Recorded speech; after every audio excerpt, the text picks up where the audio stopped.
Hello, and welcome to the Charles River Conservancy Parkland Show. My name is Renata von Tscharner, and I'll be talking about somebody who puts the Charles River and its parklands in wonderful pictures. Welcome, Peter Vanderwarker. Thanks, Renata. It's nice to be here. Peter Vanderwarker and I have worked together many years ago on the book Inventing the Charles River, a book published by the MIT Press and co-published by the Charles River Conservancy, written by Carl Haglund. A wonderful book. It's a real treasure trove, the history of the basin and all the battles that have been fought. And at the very end of that book is a chapter where we just juxtaposed historic images with your contemporary images. So we will probably see a few of those images. As you know, the Charles River Conservancy works from the Boston Harbor up to the Watertown Dam, and soon you will be seeing daffodils that are planted by our volunteers. We have over 2,000 volunteers a year, and it's getting time to think about summer. We will have 2 community swims this summer, and we're also planning on the construction of the skate park. And it's time to take your bike out, to bike along the river. We are working hard to make biking along the river easier, to create underpasses. So these are all the efforts of the Conservancy to make the parklands, the urban parklands, more active, more attractive and accessible. And making people see these parklands in a new light is something that you have done very much. You've done it with photographs, you've done it with 2 books, with 3 books. One is The Big Dig and the Reshaping of an American City. Then Beacon Hill as a living portrait. That's right. And then the Cityscape book that you did with Bob Campbell, and we'll see examples of that. A wonderful series that ran in the Globe for many, many years. 23. 23 years. Oh, wow. That you would see juxtapositions of historic images and contemporary images that you shot. And then Bob Campbell wrote the text. That's correct. A wonderful thing. It was the perfect marriage. I would research the old views, select the exact station point from which they were shot, perhaps 100 years later, then deliver the pictures to Bob. I'd have no idea what he was going to write about until I read his article in the paper. He had no idea what he was going to see. Yeah. It was the perfect marriage. And you've been a photographer since 1975 and continue to take pictures and just had a show. You have a show currently on. I have a show up at Gallery Naga on Newbury Street. And I also have work in a current show at the Addison Gallery of American Art in Andover, Massachusetts. And those are the pictures of the Big Dig.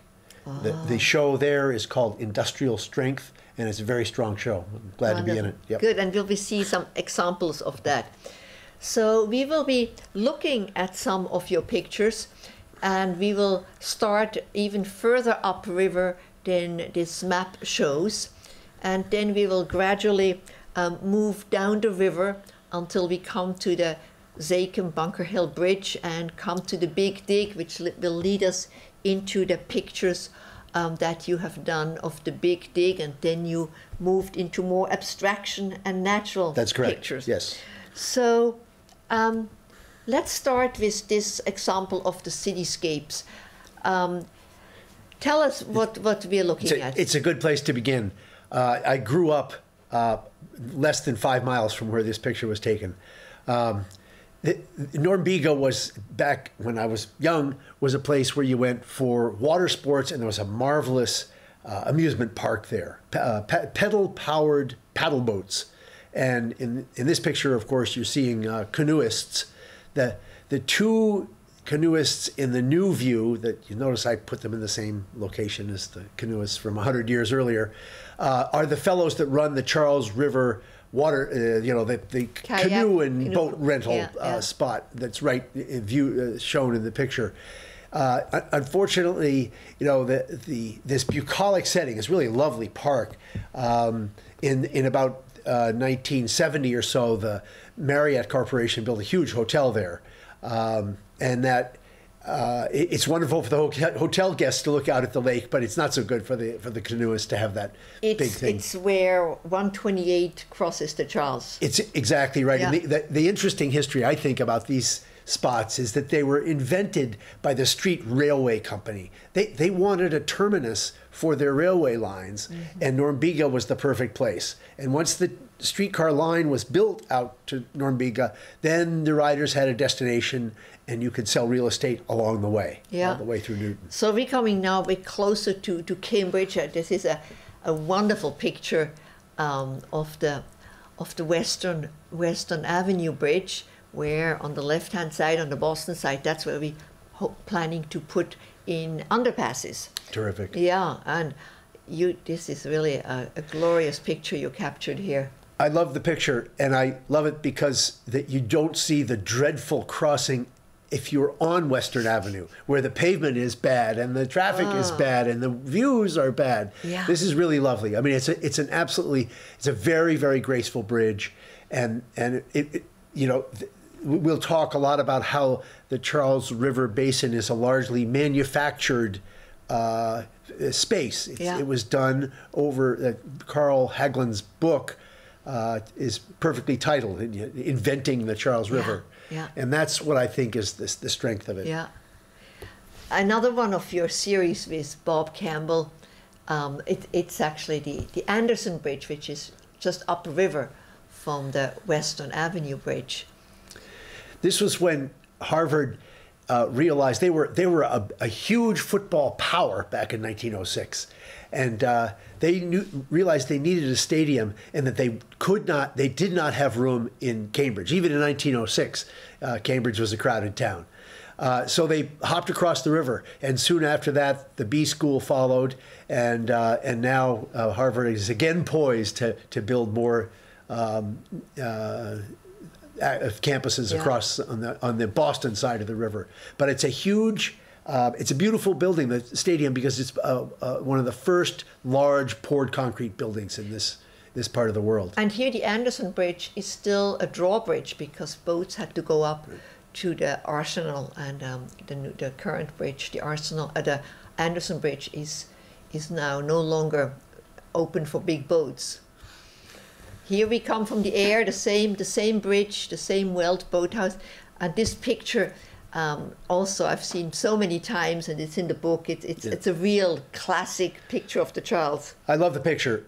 It does a lot for our whole region, Boston, Cambridge, and the amazing kind of convoluted, winding nature of the Charles, which makes our area two things. One, it's very scenic, and two, to me, we love all things English, and it's a very English. The layout of the harbor residential houses along the river, and it looks like a large amount of green. It should be more, but we're working on that. Yeah. And then the views across through Cambridge off to the towers of the city and the ocean beyond. We're coming to a very witty juxtaposition. You can tell us about the picture on the left. But I loved, when I worked with Robert, I was just telling Renata, he had no idea what I was going to send him. I would find these pictures and then duplicate them. We were often on deadline.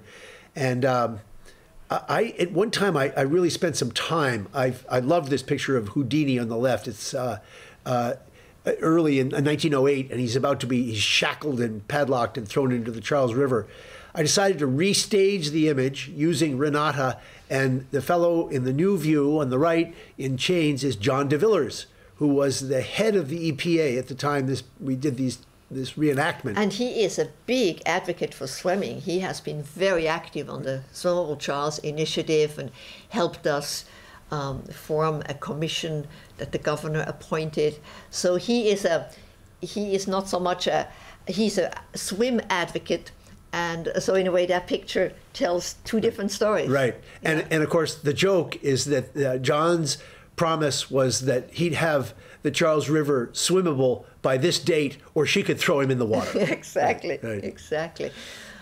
Well, we have two historic pictures here of the Esplanade. Boston, you know, was really, but prior to the First World War, Boston was was really the hub of the universe. We still had tons of money, and it was a very, very glamorous place. And women of fashion loved to stroll along the newly formed embankment. It was pretty barren, it looks like. Not many trees. There was no landscaping yet. Compared to what we have now. Yeah. But to be able to get out into the fresh air and get out onto the basin was really a wonderful thing. Yeah. And here come the trees. It took a while. I guess James Storrow is the wealthy politician and businessman whose money made the embankment, the Storrow Lagoon. Helen Storrow, his wife. Yeah. Okay. Yeah.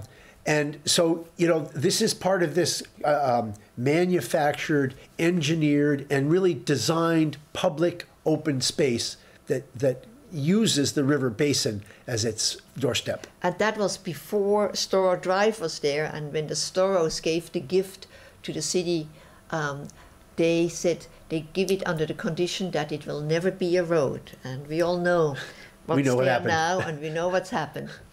This is another one of your classic pictures. This is just a wonderful capturing this of picture. the This picture is like a gift. You know, all you have to do is stand by one of the salt and pepper shakers on the Longfellow Bridge and look out across Back Bay, and it's always good. It's great in the summer when there's boats sailing in and out, but it's really, you know, cities are defined by the picturesque views that you get there, and we're lucky to have this kind of. There was recently a map, I think, in the Globe, that shows where people take pictures in Boston on their cell phones. Right.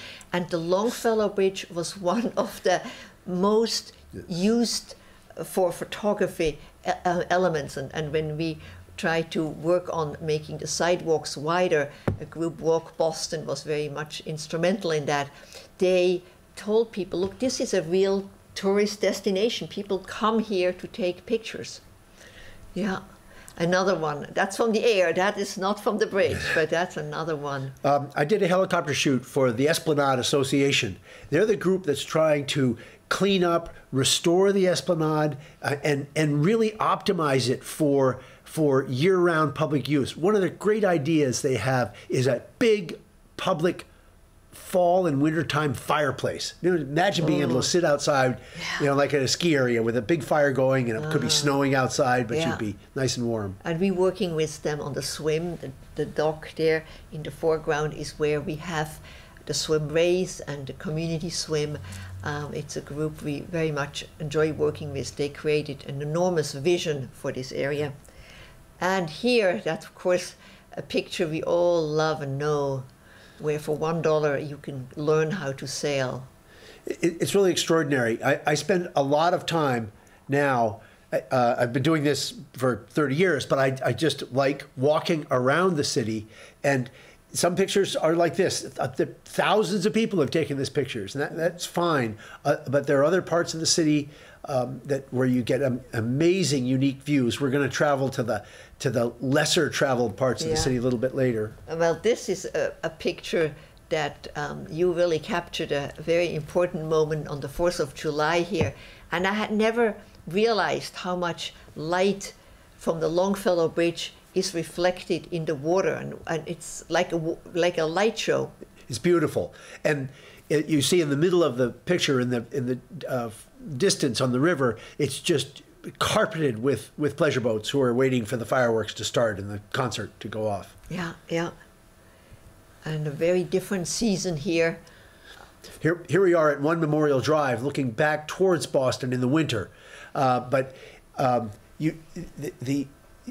people don't realize how much land we have available to us between the built section of Cambridge and the water. It's really quite generous. Yeah, sometimes it's hard to access that and enjoy it. So across the river is the Mass Eye and Ear, and they're expanding. And there's an opportunity to make the parklands bigger by having both directions of Storrow Drive go under the same arch. That would be terrific. So that will increase really free up a lot of space. Parklands, yes. Now we're coming to another little jewel here on the Charles. So the little tiny pavilion went from the top picture of 1910, just after it was completed, and this was the first Charles River Dam. As you know, the river was an estuary. You know, at low tide, it would empty out, and you'd be left with smelly tidal flats. And before the Back Bay was built, it was the sewer for Roxbury. I mean, it was really awful. And so the dam helped fill the basin and keep the water level constant. And when they built it, they had these marvelous pavilions. That pavilion is still there, hidden in the clump of trees. It's absolutely beautiful. At one point, it was actually an office building, but the pavilion has been brought back and restored. Yeah, and I think it was even used as a garage by the Museum of Science. That's right. Yeah. And I think David Ellis, when he was the president of the Museum of Science, he stripped away the metal and brought it back to life. Restored. It's a lovely, lovely you spot. can see a duck boat heading out of the basin. Yeah, you know, that's the route they use to get in and out. And we're going further down the river, we're all the way to Charlestown. Yeah, this is the Charlestown Bridge, or the City Point Bridge. It's got a bunch of different names. North Washington Street. North Washington Street. Yeah. It connects North Washington Street with Charlestown, and I love the top picture. You know, it's old. I think it's about 1890 or 1910, and look how robust. You know, our era, the new buildings now are very kind of stripped out and sanitized, and glass and reflective and non-substantive. And look at all the steel and smokestacks and brick, and it's robust and vigorous and alive. It's really. You know, Boston still has a lot of that, and it's very, very valuable. And this bridge is going to be rebuilt by designer Miguel Rosales, who is working with the city of Boston to create a whole new bridge with a whole new look, with an arch. It's going to be a very different and a very elegant bridge. And here you have a color version, and that will soon be a souvenir because it will no longer be there. And note how the color view. It brings it. Look what the color does for Charlestown. Look at the texture and the variety of built forms, and with the boats it's really. It's like we've got a different sort of language of visual images today than we did back then. Yeah, and although the dam is to the left here, this is technically still the Charles River. Actually, this land, and here now we come to a bridge that you have photographed many times. I did a book on the Big Dig, and this picture's unique. No one got it because I had to get up on a ladder 110 feet in the air, and it's from the Charlestown side. I'm looking back towards the city, and it's one of the few pictures that really has the Zakim and the city, and the garden, the Fleet Center is in the middle there, and I got a full moon to boot. So it was a difficult image to plan and execute, but I'm pleased with it. And it's wonderful. The bridge is beautiful from where we look at. The bridge is also beautiful from below, and we now have the wonderful pedestrian bridge from North Point Bridge that lands under the Zakim Bridge with wonderful lighting by Ross Miller, and that's where the skate park is going to be. There's going to be a new restaurant that's part of EF. So there's so much happening in this park, which used to be a dump for Cambridge. It's amazing. It's really important to know that, because Cambridge was a huge manufacturing town, and all the tanning and the metalworking and all this stuff got dumped in the river. But now the north side of the Charles River is really reclaimed by this new skate park and the EF people. It's going to be just a beautiful destination, a place to go and enjoy the river from with the city behind you.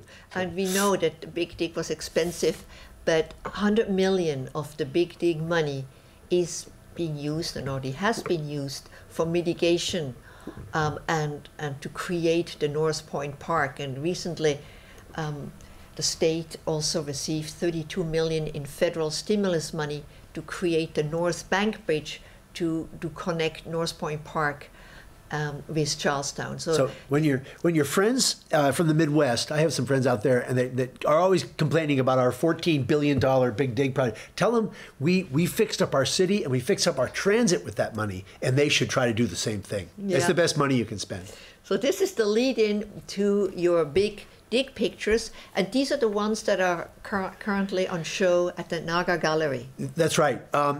This is very hard to take. Fred Salvucci, who is the engineer and politician and all-around genius. I think he should be called the hero of the Central Artery Project. He's the one that wanted to apply for the money. This is back in '87, and he was going to the federal government, the Highway Administration, to get all this money to put this dreadful highway underground. He needed a picture that showed the place, the whole road choked with traffic. Well, I went out a dozen times, and one side would be choked, but the other side wasn't. Finally, one day, we had the outbound lanes choked up, but the inbound lanes were not. And I had my view camera up on the top of a building waiting for the shot, and I looked at my assistant, and I just said, "You like your job, don't you? Get in my car, go downtown, and drive." He drove down, way down. Let's see if we got he parked. I said, "Park my car right here, lift up the hood, pull the fuse, and sit there until I call you, and we get the picture." He did it, and the traffic jammed up in like about 2 minutes, and we got the picture. Oh, isn't that a wonderful story? Yeah. Is Fred aware of that wonderful story? I told Fred that he owes me I got him the 14 billion. He owes it all to me. Good. Well, we owe you and Fred a lot, because now we have the Rose Kennedy Greenway there, and we have all these cars no longer out there. This also I'm proud of, because this was in 2004 when they were actually finally taking the thing apart. The entire tunnel has been completed beneath the old roadway. And you know those big wrecking machines that have a hydraulic hammer that bashes the concrete? That guy was right behind me, and he was working on the hour. And he kept telling me to move my tripod, my camera, and I thought I was going to die. I thought the guy was going to kill me because I was in his way. But I got this wonderful kind of crumbling old 50s infrastructure in the new city rising behind it. Didn't you also take a picture of Fred Salvucci in this area for the show at the Athenaeum? I did. I had him 10 years apart. So he's two little short granddaughters when they're like 8, and then I had him again with no artery, and the girls are 18. Yeah, it's a sweet shot. And he is still active on a lot of transportation fronts. We are very fortunate to have such a civic leader among us. We're moving into the abstract stuff. So when you do these then and now pictures, you become a slave to the medium. So your eye, you go and duplicate the old view. So you get religious about getting right to the same station point and making it all faithful to what it used to be. But it doesn't allow for very much creativity. I've been working on pictures of the Hancock Tower since it was built. One of the pictures in the show is actually of the Hancock Tower covered with plywood. This one, however, is extremely beautiful because in a big print, this is a 40-inch wide print, the building shimmers. Each pane becomes an individually distorted view. And by the way, that's the Charles River on the right. The river is reflected. That's MIT across the river, right on that vertical slat on the right. Yeah, that's a great picture. You've taken many of them were in the Athenaeum show of those Hancock Tower. This is from a helicopter, and I might add, hard to frame, and hard to keep sharp because of the wind and all the other stuff that you have to deal with. And then another building, which is kind of like a sculpture. Staying abstract, I went to a conference in Houston. By the way, Houston's a wonderful town. Don't let anybody kid you. They have a very active and wonderful art museum and photography scene there. So I went to a photo conference, and this was my hotel. And you walk up, I look at this picture every day going back to my room, and I just said, boy. And I confessions, for you photo nuts out there, Andreas Gursky did a picture like this in a similar John Portman building, not this one. So I owe him a little bit of a debt of gratitude. Again, this is another aerial picture. I'm above Pemaquid Point, and it's my geologist friends just wax about this picture because of you start to read the geology of the Maine coast, and I just find it to be like a fractal, just these. Yeah, and you can't tell the scale. I mean, you don't know is this the I'm size of 500 a feet finger? up, yeah. And, or is yeah. this the size of an ocean liner? It kind of loses scale, which is very interesting. Maine is a wonderful place. Yeah, yeah. I love that picture. Again, going back to architecture, the trees are like the column, the roof, leaf canopies like the roof, and then there's the green floor. So it very much, these are these old oaks on the South Carolina coast, and they do indeed sort of support. The sky is completely covered because of the prevalence of the Spanish moss that hangs down a lot. Here's another one. This is in the Cascade Mountains. We're with my son on a long hike, and I just said, "Stop! This is too good," and spent some time with it. These are forest fires have eaten a lot of these up. Yeah. Well, I will. I'm sorry, I'm kind of rushing you through that, but all these pictures are in your current show. They are. They're up at Gallery Naga on 67 Newbury Street until March 29th. Wonderful. And if you just joined us and missed the show will be up on YouTube at the Charles River Conservancy, so you can look at those pictures in your own time. But I want to thank you for coming today. It's been an honor. Showing your pictures, and it has been always a pleasure working with you, and I bet we'll continue to work on the Charles together. I think there's some more pictures out there. Absolutely. And here is the information, so if people want to reach you, that is the way to reach you, and can they see photographs there? They can, yes. There's a website, and there's also on the homepage, there's a link to the show at Gallery Naga. Wonderful, wonderful. And this is where you can find information about the Charles River and about the Conservancy, our annual report, and what we do. And I hope you'll watch again the show.